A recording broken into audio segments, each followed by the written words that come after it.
CM ಅವರಿಗೆ ಒಂದು ಪತ್ರ ಬರೆದಿದ್ದಾರೆ. ಬೆಂಗಳೂರು ನಗರಾಭಿವೃದ್ಧಿ ಸಚಿವರನ್ನ ಬದಲಾಯಿಸಿ ಅವರು ಕಮಿಷನ್ ಅನ್ನ ಕೇಳ್ತಾ ಇದ್ದಾರೆ. 35% ಅವರು ಕಮಿಷನ್ ಕೇಳ್ತಾ ಇದ್ದಾರೆ. ಹೀಗಾಗಿ ಬೆಂಗಳೂರು ಅಭಿವೃದ್ಧಿ ಆಗ್ತಾ ಇಲ್ಲ ಅನ್ನುವಂಥ ಒಂದು ಆರೋಪ. ಯಾರೋ ಡಾಕ್ಟರ್ ಹೇಳಿದ್ರು, ಅವರ ಲೋಕಸಭಾ ಸದಸ್ಯರು, ತಲೆಗೆ ಪೆಟ್ಟು ಬಿದ್ದಿದೆ, ಸ್ವಲ್ಪ ತಲೆ ಕೆಟ್ಟಿದೆ ಅಂತ. ಅದನ್ನು ಚೆಕ್ ಮಾಡಿಸ್ಕೋಬೇಕು ಅವರು. ನಾನು ಹೇಳಿದ್ದಲ್ಲ, ತಜ್ಞ ವೈದ್ಯರು ಹೇಳಿದ್ರು ಅಂತ. 20 ವರ್ಷಗಳಷ್ಟು ಹಿಂದಕ್ಕೆ ಹೋಗ್ಬಿಟ್ಟಿದೆ ಬೆಂಗಳೂರು ಅಭಿವೃದ್ಧಿ ಅನ್ನೋದು ಹೇಳಿದ್ನಲ್ಲಪ್ಪ, ತಜ್ಞ ವೈದ್ಯರು ಹೇಳಿದ್ದಾರೆ. ಅವರಿಗೆ ಮೊಟ್ಟೆ ಏಟು ಬಿದ್ದು ಆಸಿಡ್ ದಾಳಿಯಾಗಿ ತಲೆ ಸುಟ್ಟೋಗಿದೆ, 2 ಇಂಚು 1 ಇಂಚು ಒಳಗಡೆ ಹೊರಟೋಗಿದೆ, ಸೊ ತಲೆ ಕೆಟ್ಟೋಗಿದೆ ಅಂಥೇಳಿ ತಜ್ಞ ವೈದ್ಯರು ಹೇಳಿದ್ದಾರೆ. ಅವರಿಂದ ಸಲಹೆ ಪಡ್ಕೊಂಡು ಆಸ್ಪತ್ರೆ ಚಿಕಿತ್ಸೆ ಪಡ್ಕೊಳ್ಳೋದು ಒಳ್ಳೆಯದು. ಬೆಂಗಳೂರು ಹೈದರಾಬಾದ್ಗಿಂತನೂ ಹಿಂದ್ಗಡೆ ಹೋಗ್ಬಿಟ್ಟಿದೆ ಅಭಿವೃದ್ಧಿ. ಮತ್ತೆ ಈ ಆರೋಪ ಮಾಡಿದ ಮೇಲೆ ಮತ್ತೆ ನನ್ನ ಮೇಲೆ ಕೇಸ್ ಹಾಕಿಸುವಂಥ ಕೆಲಸಗಳಾಗಬಹುದು ಅನ್ನೋಂಥದ್ದು ಆರೋಪ. ಅವ್ರು ಏನೇನು ಸಜ್ಜು ಮಾಡ್ಕೋತಾ ಇದ್ದಾರೋ, ಏನೇನು ಕುತಂತ್ರಗಳನ್ನು ಮಾಡ್ಕೋತಾ ಇದ್ದಾರೋ ಅದನ್ನು ಮುಂಚಿತವಾಗಿಯೇ ಬೇರೆಯವರಿಗೆ ತಿಳಿಸುವಂಥ ಕೆಲಸ ಮಾಡ್ತಾ ಇದ್ದಾರೆ. ಸೊ ಬಹುಶಃ ಅವರ ನಡೆದು ಬಂದ ದಾರಿ ಬಹುಶಃ ಮೊದಲಿಂದನೂ ಕೂಡ ಯಾವ ಸ್ಟೇಷನ್ಗಳಲ್ಲಿ ಕೇಸು ಮತ್ತೊಂದು ಮಗದೊಂದು ಯಾರ್ಯಾರು ತೊಂದರೆ ಕೊಟ್ಟಿದ್ದಾರೆ, ಇದು ಮುಂದುವರಿಬೋದು ಅಂತ ಕಾಣಿಸ್ತದೆ. ಅದಕ್ಕೆ ಅವರು ಮುಂಚಿತವಾಗಿ ರಕ್ಷಣೆ ಮಾಡ್ಕೊಳ್ಳೋಕ್ಕೆ, ಸೆಲ್ಫ್ ಪ್ರೊಟೆಕ್ಷನ್ ಮಾಡ್ಕೊಳ್ಳೋದಕ್ಕೆ ಕೆಲವು ಆರೋಪಗಳನ್ನು ಮಾಡ್ತಾ ಇರ್ಬೋದು.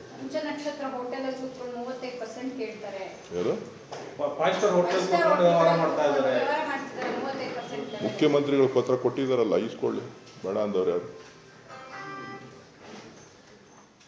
ಶಿವಕುಮಾರ್ ಪಂಚತಾರ ಹೋಟ್ಲಿಗೆ ಹೋಗಲ್ಲಪ್ಪ, ಅದೇ ಸುಳ್ಳಲ್ವಾ? ಅದೇನಿದ್ರು BJP ಅವ್ರ ಕಲ್ಚರ್. ಇವರು ಯಾರ್ಯಾರು ಏನೇನು ಮಾಡಿದ್ದಾರೆ ಅವ್ರ ಆರೋಪದಿಂದ ಮೊದಲು ಮುಕ್ತರಾಗಿ ಬರಲಿ, ಆಮೇಲೆ ಉಳಿದ್ರ ಬಗ್ಗೆ ಮಾತಾಡೋಣ. ನೆಕ್ಸ್ಟ್, ಕೆಪಿಸಿಸಿ ಅಧ್ಯಕ್ಷ ಸ್ಥಾನ ಒಂದಿಷ್ಟು ದಿನದಲ್ಲಿ ಬದಲಾಗುತ್ತೆ ಮಲ್ಲಿಕಾರ್ಜುನ್ ಖರ್ಗೆ ಹೇಳಿಕೆ ಬಂದಿದೆ. ನಿಮ್ಮ ಹೆಸರು ಕೂಡ ಮತ್ತೆ ಚಾಲ್ತಿಯಲ್ಲಿ ಬಂದಿದೆ, ಕೆ ಸುರೇಶ್ ಅವರು ಆಗ್ತಾರೆ ಅನ್ನುವಂಥ. ನಾನು ಯಾವುದೇ ಸ್ಥಾನದ ಆಕಾಂಕ್ಷಿ ಅಲ್ಲ. ಸೊ ಇವತ್ತು ಪಕ್ಷ PCC ಅಧ್ಯಕ್ಷರನ್ನ ಬದಲಾವಣೆ ಮಾಡಬೇಕು ಅಂತಂದರೆ ಅದು ಪಕ್ಷದ ತೀರ್ಮಾನ, ಪಕ್ಷದ ವರಿಷ್ಠ ಮಂಡಳಿಯಲ್ಲಿ ತೀರ್ಮಾನ.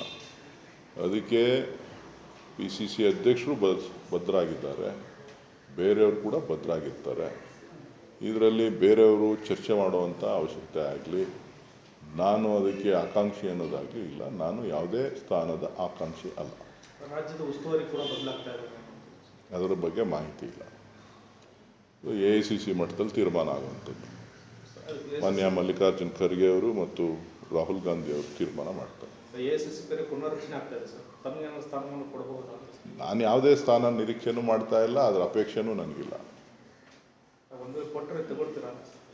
ನನಗೆ ಜನ ರೆಸ್ಟ್ ಕೊಟ್ಟಿದ್ದಾರೆ, ನಾನು ರೆಸ್ಟಲ್ಲಿದ್ದೀನಿ.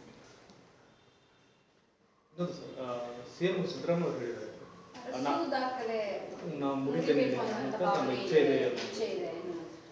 ನೋಡಿ, ಅವರು ಈಗ ಮುಖ್ಯಮಂತ್ರಿ ಆಗಿದ್ದಾರೆ. ಅವರನ್ನು ಶಾಸಕಾಂಗ ಪಕ್ಷದ ನಾಯಕರನ್ನಾಗಿ ಆಯ್ಕೆ ಮಾಡಿದ್ದಾರೆ. ಮುಖ್ಯಮಂತ್ರಿ ಬದಲಾವಣೆಯ ವಿಚಾರ ಚರ್ಚೆಯಲ್ಲಿಲ್ಲ. ಕೆಲವರು ಬೇರೆ ಬೇರೆ ರೀತಿ ವ್ಯಾಖ್ಯಾನಗಳನ್ನು ಮಾಡ್ತಾ ಇದ್ದಾರೆ. ನಮ್ಮ ಪಕ್ಷದ ವರಿಷ್ಠ ಮಂಡಳಿಯಲ್ಲಿ ಅದರ ಬಗ್ಗೆ ಏನು ಚರ್ಚೆ ಇಲ್ಲದೆ ಇರೋದ್ರಿಂದ ಈಗ ಆ ಮಾತು ಅಪ್ರಸ್ತುತ. ಪಿಯೂಷ್ ಗೋಯಲ್ ಅವರೊಂದು ಕೆಲವು ದಿನಗಳನ್ನು ಮಾತಾಡಿದ್ದಾರೆ ಸರ್, ಹೆಚ್ಚಿನ ತೆರಿಗೆಯನ್ನು ಕಲೆಕ್ಟ್ ಆಗ್ತದೆ ಅಂತ ಹೇಳಿದ್ರು. ಆ ಹೆಚ್ಚಿನ ಪಾಲನ್ನು ಕೇಳುವುದು ರಾಜ್ಯಗಳ ಸಣ್ಣತನ ಅಂತ ಹೇಳ್ತಾರೆ. ಬಹುಶಃ ರಾಜ್ಯಗಳ ಸಣ್ಣತನ ಅನ್ನೋದಕ್ಕಿಂತ ರಾಜ್ಯಗಳ ಆರ್ಥಿಕ ಪರಿಸ್ಥಿತಿಯನ್ನು ಹಾಳು ಮಾಡತಕ್ಕಂಥ ಒಂದು ಕೆಟ್ಟ ಸಂಸ್ಕೃತಿಯನ್ನು ಭಾರತೀಯ ಜನತಾ ಪಕ್ಷದ ಸರ್ಕಾರ ಮಾಡ್ತಾ ಇದೆ. ಅವರಿಗೆ ಒಳ್ಳೇದು ಮಾಡೋಕ್ಕಾಗಲಿಲ್ಲ ಅಂತ ಅಂದರೂ ಕೆಟ್ಟದನ್ನು ಮಾಡೋದ್ರಲ್ಲಿ ಭಾರತೀಯ ಜನತಾ ಪಕ್ಷ ಎತ್ತಿದ ಕೈ. ಸೊ ಅದು ಕರ್ನಾಟಕಕ್ಕೆ, ಕರ್ನಾಟಕದ ಪಾಲಿಗೆ, ಕರ್ನಾಟಕದ ಅಭಿವೃದ್ಧಿಗೆ ಯಾರಪ್ಪ ಇವತ್ತು ಧಕ್ಕೆ ಅಂತ ಹೇಳಿದ್ರೆ ಅದು ಕೇಂದ್ರ ಸರ್ಕಾರ. ಕೇಂದ್ರ ಸರ್ಕಾರ ನಮ್ಮ ತೆರಿಗೆ ಹಣವನ್ನು ಬೇರೆ ರಾಜ್ಯಗಳಲ್ಲಿ ಇಚ್ಛಾಪಟ್ಟೆ ಪೋಲ್ ಮಾಡ್ತಾ ಇದೆ. ನಮಗೆ ಹಣ ಕೊಡ್ತು ಅಂತ ಅಂದರೆ ನಮ್ಮ ರಾಜ್ಯ ಅಭಿವೃದ್ಧಿ ಆಗ್ತದೆ. ಸರ್ ಅವರು ಮೆನ್ಷನ್ ಮಾಡಿ ಹೇಳುವಂಥದ್ದು ದಕ್ಷಿಣ ಭಾರತದ ಒಂದಿಷ್ಟು ಬಿಜೆಪಿಯೇತರ ರಾಜ್ಯಗಳು ಈ ರೀತಿ ಕೇಳ್ತಾ ಅಲ್ಲ, ದಕ್ಷಿಣ ಭಾರತದ ರಾಜ್ಯಗಳು ಅಂತ ಅಂದರೆ ದಕ್ಷಿಣ ಭಾರತದಲ್ಲಿ ಎಲ್ಲವೂ ಕೂಡ BJP-ಯೇತರ ರಾಜ್ಯಗಳೇ ಇರ್ತಕ್ಕಂಥದ್ದು. ದಕ್ಷಿಣ ಭಾರತಕ್ಕೆ ಅನ್ಯಾಯ ಆಗ್ತಾ ಇದೆ ಅನ್ನೋದರಲ್ಲಿ ಎರಡನೇ ಮಾತಿಲ್ಲ. ದಕ್ಷಿಣ ಭಾರತದ ರಾಜ್ಯಗಳಿಗೆ ಇವರು ಅನ್ಯಾಯ ಮಾಡ್ತಾ ಇದ್ದಾರೆ, ಜೊತೆಗೆ ಹಿಂದಿ ಏರಿಕೆಯನ್ನು ಆಗಾಗ್ಗೆ ಮಾಡ್ತಕ್ಕಂಥದ್ದು. ಸೊ ಇವೆಲ್ಲವೂ ಕೂಡ ವಿಚಾರಗಳು ನಮ್ಮ ಮುಂದೆ ಇದೆ. ಜನ ಎಚ್ಚೆತ್ಕೊಳ್ಬೇಕಾಗಿದೆ. ಇವತ್ತು ಬೆಂಗಳೂರು ಅಂತಾರಾಷ್ಟ್ರೀಯ ಮಟ್ಟದಲ್ಲಿ ಹೆಸರು ಮಾಡಿರ್ತಕ್ಕಂಥದ್ದು, ಆ ಬೆಂಗಳೂರಿಗೆ ಕೆಟ್ಟ ಹೆಸರು ತರಬೇಕು ಅಂಥೇಳಿ BJP-ಯ ಒಂದು ಹುನ್ನಾರ. ಇನ್ನೊಂದು ಸರ್, ಬಿಜೆಪಿಗರು ಆರೋಪಿಸ್ತಾ ಇದ್ದಾರೆ ಮೆಟ್ರೋ ದರ ಕಾಂಗ್ರೆಸ್ ಗೌರ್ಮೆಂಟ್ ಏರಿಕೆ ಮಾಡಿದೆ sir.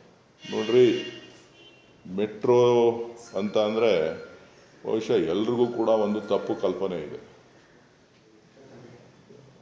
10% government of India contribution ಇರೋದು, 10% ಸ್ಟೇಟ್ ಗೌರ್ಮೆಂಟ್ ಕಾಂಟ್ರಿಬ್ಯೂಷನ್ ಇರ್ತಕ್ಕಂಥದ್ದು, 80% ಲೋನನ್ನು ಕೇಂದ್ರ ಸರ್ಕಾರದ ಭದ್ರತೆ ಮೇಲೆ ಸಾಲ ಕೊಟ್ಟಿದ್ದಾರೆ. ಲ್ಯಾಂಡ್ ಅಕ್ವಿಷನ್ ಸಂಬಂಧಪಟ್ಟಂತೆ ಹಣ ಸಂಪೂರ್ಣವಾಗಿ ರಾಜ್ಯ ಸರ್ಕಾರನೇ ಹೊರಬೇಕಾಗಿದೆ. ಸೊ ನಿರ್ವಹಣೆ ಪೂರ್ತಿ, ಮೆಟ್ರೋ ನಿರ್ವಹಣೆ ಪೂರ್ತಿ ಕೇಂದ್ರ ಸರ್ಕಾರದ ಕೈಯಲ್ಲೇ ಇದೆ, ರಾಜ್ಯ ಸರ್ಕಾರದ ಕೈಯಲ್ಲಿ ಏನೂ ಇಲ್ಲ.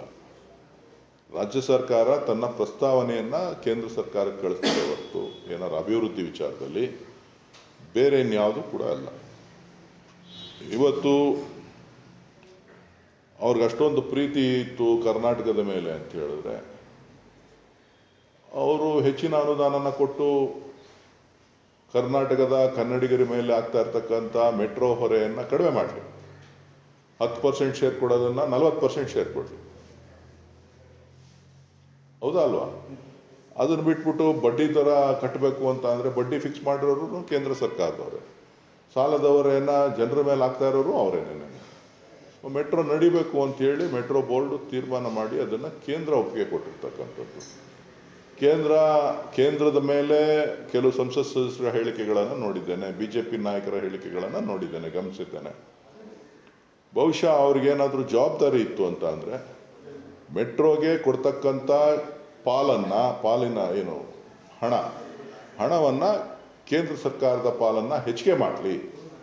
ಅದಕ್ಕೆ ಅವರು ನಾಯಕರುಗಳು ಯಾರ್ಯಾರು ವಿರೋಧ ಮಾಡ್ತಾ ಇದ್ದಾರೆ ಅವರೆಲ್ಲರೂ ಕೂಡ ಕೇಂದ್ರ ಸರ್ಕಾರದ ಮುಂದೆ, ನರೇಂದ್ರ ಮೋದಿ ಅವ್ರ ಮುಂದೆ, ಹಣಕಾಸು ಸಚಿವರ ಮುಂದೆ, ನಗರಾಭಿವೃದ್ಧಿ ರೈಲ್ವೆ ಮಂತ್ರಿಗಳು ಯಾರು ಖಟ್ಟರ್ ಅವರಿದೆ ಅವ್ರ ಮುಂದೆ ಹೋಗಿ 10% ಕೊಡ್ತಾ ಇರೋದನ್ನು 40% ಶೇರನ್ನು ಕೊಡ್ತಕ್ಕಂಥ ಒಂದು ಔದಾರ್ಯವನ್ನು, ನಮ್ಮ ತೆರಿಗೆ ಹಣವನ್ನು ನಮಗೆ ಕೊಡಿಸುವಂಥ ಕೆಲಸವನ್ನು ಮಾಡಲಿ. ಸರ್, ಈಗ ರಾಜ್ಯದ ಸಂಸದರು ತೇಜಸ್ವಿ ಸೂರ್ಯ ಒಂದು ಮಾತಾಡ್ತಿದ್ದಾರೆ, ರಾಜ್ಯ ಸರ್ಕಾರ ಪತ್ರ ಬರಲಿ ಕೇಂದ್ರಕ್ಕೆ ನರೇಂದ್ರ ಮೋದಿ ಅವರಿಗೆ, ಅವಾಗ ಕಡಿಮೆ ಮಾಡ್ತಾರೆ ಅನ್ನುವಂತಹದ್ದು ಹೇಳ್ತಿದ್ದಾರೆ. ನಾವ್ಯಾಕ್ರಿ ಪತ್ರ ಬರೀಬೇಕು? ನಾವು ಪತ್ರ ಬರೆಯುವಂಥದ್ದು ಏನಿದೆ? ಕಡಿಮೆ ಬೇಕು ಅಂದ್ರೆ ನಾವು ಪತ್ರ ಯಾತಕ್ಕೆ ಬರೀಬೇಕು? ಹಣ ಬೇಕು ಅಂತ ಕೇಳಿದೀವಿ, ಹಣ ಕೊಡ್ಸ್ರಪ್ಪ. ಈ ರಾಜಕೀಯ ಡ್ರಾಮಾ ಎಲ್ಲ ಬಿಟ್ಬಿಟ್ಟು ಹಣ ಕೇಳ್ತಾ ಇದ್ದೀವಿ, ಹಣ ಕೊಡಿಸಿ. ನಮ್ಮ ತೆರಿಗೆ ಪಾಲಿನ ಹಣ ಬೇಕು ಅಂತ ಕೇಳಿದೀವಲ್ಲ, ಅದನ್ನು ಕೊಡಿಸಿ. ಅದಕ್ಕೆ ಉತ್ತರ ಹೇಳಿ. ನೀವು ಎತ್ಕಟ್ಕೊಂಡು ಬಾವುಟ ಹಿಡ್ಕೊಂಡು ಮೆಟ್ರೋ ಸ್ಟೇಷನ್ ಮುಂದೆ ಡ್ರಾಮಾ ಆಡೋದನ್ನು ನಿಲ್ಲಿಸ್ಬಿಟ್ಟು ಕೇಂದ್ರದ ತೆರಿಗೆ ಪಾಲಿನ ಹಣ ರಾಜ್ಯಕ್ಕೆ ಬರಬೇಕಾದಂಥ ಹಣವನ್ನು ಕೊಡಿಸೋದ್ರಲ್ಲಿ ನಿಮ್ಮ ನೈಪುಣ್ಯತೆಯನ್ನು, ನಿಮ್ಮ ಬದ್ಧತೆಯನ್ನು, ನಿಮ್ಮ ಜನಾಭಿಪ್ರಾಯವನ್ನು ನೀವು ತಿಳಿಸಿ. ಇನ್ನೊಂದು ಸರ್, ನೀವು ಮೇಕೆದಾಟಿಗಾಗಿ ಬೆಂಗಳೂರು ನೀರಿಗಾಗಿ ಮೇಕೆದಾಟು ಹೋರಾಟ ಮಾಡಿದ್ವಿ ಸರ್. ಈಗ ದೇವೇಗೌಡರು ರಾಜ್ಯಸಭೆಯಲ್ಲಿ ಅಪ್ಪತ್ತಾಯ ಮಾಡಿದ್ದಾರೆ, ಕಾವೇರಿನ ಮತ್ತು ಗೋದಾವರಿನ ಕೂಡಿಸಿ ಅಂತ ಬೆಂಗಳೂರು ನೀರು ಕುಡಿಯೋ ನೀರಿನ ವಿಚಾರವಾಗಿ. ನೋಡಿ, ಕಾವೇರಿ ಮತ್ತು ಗೋದಾವರಿ ಒಂದು ಕನಸಿನ ಯೋಜನೆ. ಅದು ಯಾವಾಗ ಅನುಷ್ಠಾನ ಆಗ್ತದೆ, ನಮ್ಮ ಪಾಲೇನು, ಅದರಲ್ಲಿ ನಮ್ಮ ಪಾಲಿನ ಬಗ್ಗೆ ಎಲ್ಲೂ ಕೂಡ ಪ್ರಸ್ತಾವನೆ ಮಾಡಿಲ್ಲ. ಅದು ಕೇವಲ ಆಂಧ್ರ ಮತ್ತು ತಮಿಳುನಾಡು, ತೆಲಂಗಾಣಗೆ ಅನುಕೂಲ ಆಗ್ತಕ್ಕಂಥ ಒಂದು ಯೋಜನೆ ಹೊರತು ನಮ್ಮ ಪಾಲು ಅದರಲ್ಲಿ ಬಹಳ ಕಡಿಮೆ ಇದೆ. ಅದಕ್ಕೆ ಒತ್ತಾಯ ಮಾಡಬೇಕೇ ವಿನಃ ಬೇರೆದ್ರಲ್ಲಿ ನಾನು ಮಾಡಿದ್ದೀನಿ ಅಂತ ಹೇಳ್ತಕ್ಕಂಥದ್ದು ಹಿರಿಯರಾದಂಥ ದೇವೇಗೌಡರು ಪ್ರಸ್ತಾಪ ಮಾಡಿರೋದನ್ನು ಒಪ್ತೇನೆ. ಬಟ್ ಆದರೆ ಕರ್ನಾಟಕಕ್ಕೆ ಎಷ್ಟು ಪಾಲು ಕೊಡ್ತಾರೆ ಅನ್ನೋದನ್ನು ಕೇಳಬೇಕಾಗಿತ್ತು. ಮೇಕೆದಾಟನ್ನ ಪ್ರಸ್ತಾಪ ಮಾಡಲಿಲ್ಲ ಅಂತ ಗೊತ್ತಿಲ್ಲ ನನಗೆ, ಅದು ಅವ್ರನ್ನ ಕೇಳಿ ಹಿರಿಯರು. ಬಟ್ ಅವರು ಗೋದಾವರಿ ಪ್ರಸ್ತಾಪ ಮಾಡಿದಾಗ ನಮ್ಮ ಪಾಲು ಎಷ್ಟು ಅನ್ನೋದನ್ನು ಕೇಳಬೇಕಾಗಿತ್ತು ಅಲ್ವಾ. ನಮ್ಮ ಪಾಲು ಎಷ್ಟು ಕೊಡ್ತಾ ಇದ್ದೀರಿ, ಕಮ್ಮಿ ಆಗಿದೆ ಪಾಲು, ಆ ಪಾಲನ್ನ ಹೆಚ್ಚಿಗೆ ಮಾಡಿ ಅಂಥೇಳಿ ಒತ್ತಾಯ ಮಾಡಬೇಕಾಗಿತ್ತು. ಯಾಕಂದರೆ ಭಾಳ ಹತ್ತಿರದಲ್ಲಿದ್ದಾರೆ ಪ್ರೈಮ್ ಮಿನಿಸ್ಟ್ರಿಗೆ, ಹೋಮ್ ಮಿನಿಸ್ಟ್ರಿಗೆ, BJP ಆಡಳಿತದ ಜೊತೆ ಕೈ ಜೋಡಿಸಿದ್ದಾರೆ.